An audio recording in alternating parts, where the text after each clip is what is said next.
O di mo masarap yun. Ginagamit na natin ang ating power station na mabili sa Shopee. Bali, sinaksak natin yung ating, ang tawag dito, lower. At yun, tinapagana natin. Kalandis, yung matagal nating na-stop na hindi nagamit. Simula nung namatay ang nanay na mama ko. And guess at yun, bali, luto tayo ng Lucky Me. Lucky Me, baka naman. And guess at, nag-crack na rin ako ng isang itlog mga master. At yun, papakulin na natin, dalagin natin yung Lucky Me. Sabi na po ako. Lucky Me chicken mga master. And yes, diba na yun, kaya bilang mga master.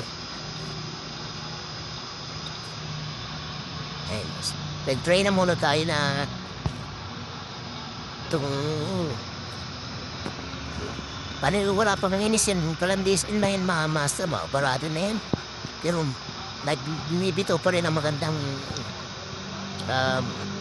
buga ng apoy mga master. Di ba natin yan nalilinisan, matagal na natin. Di ko na alam kung nasan yung bakal ito sa panglinis natin ang kalandis wheel. Try tapon na siguro nung paglinis natin. No, pagburol dito sa nanay ko.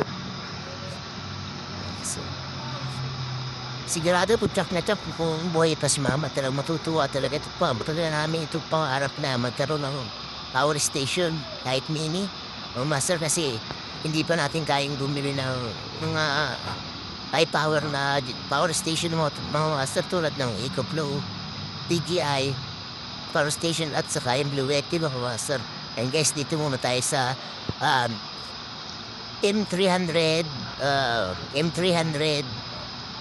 mga master na power station na ang capacity ay 300 watts mga master. Itong pinili natin, ito talagang quality. Napaikot nga nito ang washing machine ng tropa ko. Nung tinesting natin yan, ay napaikot nito ang washing machine. Ngayon master.